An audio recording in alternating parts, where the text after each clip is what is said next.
If you want to know how to view in Tinkercad, you're in the right place. In this quick step-by-step tutorial, I'll show you the easiest ways to rotate, zoom, pan, focus, and switch between flat and 3D views so you can navigate your design much more confidently. These are the basic view controls every Tinkercad user should know, whether you're just getting started or you're working on a more detailed project. If this video helps you out, make sure to hit that like button and subscribe for more simple software tutorials just like this. Alright, let's jump in. First, let's talk about rotating your view. To rotate around your design, right-click anywhere on the workspace and drag your mouse. This lets you look at your model from different angles, so you can inspect the front, back, sides, and top. If you prefer, you can also use the ViewCube in the top left corner. The ViewCube is a helpful navigation tool that lets you quickly snap your view to different angles without guessing. Now let's zoom in and out. The fastest way to zoom in Tinkercad is with your mouse scroll wheel. Just roll forward to zoom closer and roll backward to zoom out. If you're using the toolbar, you can also use the plus and minus buttons on the left side of the screen. These are great if you want more precise control over how close or far your camera is from the object. Next is panning, which is also called sliding your view.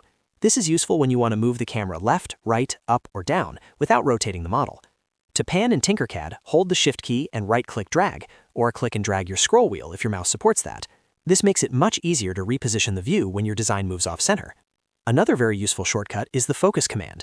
If you want to zoom directly onto a specific object, just click the shape to select it and press F on your keyboard. Tinkercad will instantly center and zoom in on that object, which is perfect when you're working on small details or have a larger design on screen.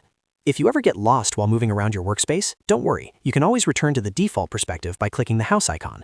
This takes you back to the home view and resets your camera to the starting angle, which is one of the easiest ways to recover your position fast. Now let's look at flat view, also known as orthographic view. At the bottom of the toolbar, you'll find the flat box icon. Clicking this switches between the normal 3D perspective and a flat 2D style view. This is especially helpful when you want to check alignment, compare heights, or make sure your layers are lined up perfectly. Flat view is one of the best tools for clean and accurate designing in Tinkercad. So to quickly recap, rotate with right-click and drag or the ViewCube, zoom with the scroll wheel or plus and minus buttons, pan with Shift and right-click drag or your scroll wheel, focus with F, return home with the house icon, and use flat view when you want a more precise 2D look. Once you get used to these controls, navigating Tinkercad becomes much faster and much easier. Thanks for watching, and if this tutorial helped you, please give it a like and subscribe for more beginner-friendly Tinkercad tips and software walkthroughs. See you in the next video.